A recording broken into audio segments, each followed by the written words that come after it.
Sam Raimi's visually lush and fantastical Oz the Great and Powerful tells the origins of not just the wizard, but of the infamous Wicked Witch of the West. And it is her story that truly brings something new to the table.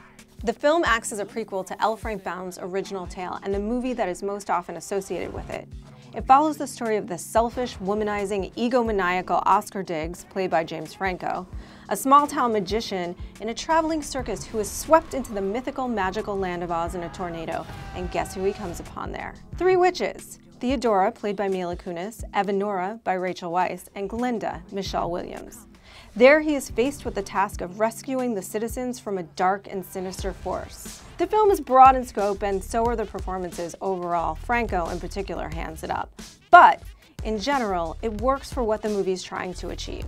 It's always a challenge when movies tread unfamiliar ground, but director Sam Raimi creates a stunning and vivid landscape that nods to the original film even as it seamlessly ushers it into the contemporary world. The 3D is used just like it should be in a film like this. This is not the subtle, immersive use of the medium. This is the in-your-face 3D meant to delight little kids in the theater.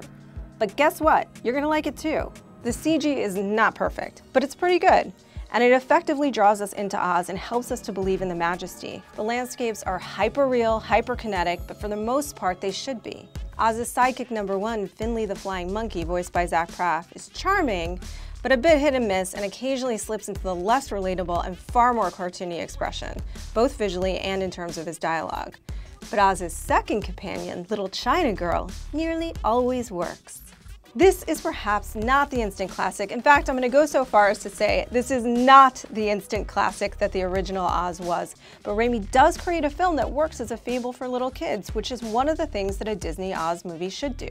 This is a movie about what it means to be a great man, but more interesting than that is the witch's transformation. Now, depending on how you interpret that really has the potential to give the grown-ups something to think about. One complaint is that the female characters, other than Weisz, are a little overly reliant on James Franco's Oz, when really they, and Glinda in particular, ought to be able to handle things without him. This is not Guillermo del Toro's Pan's Labyrinth. This is not a dark fairy tale for adults. This is Sam Raimi taking you back into the land of Oz. It's for your 6-year-old and the 6-year-old in you. It is silly, it is bombastic, it is broadly comedic, and frankly, what more do you want from a revisit to the land of Oz? We're giving Oz the Great and Powerful a 7.8 out of 10. You go kind of fast, huh?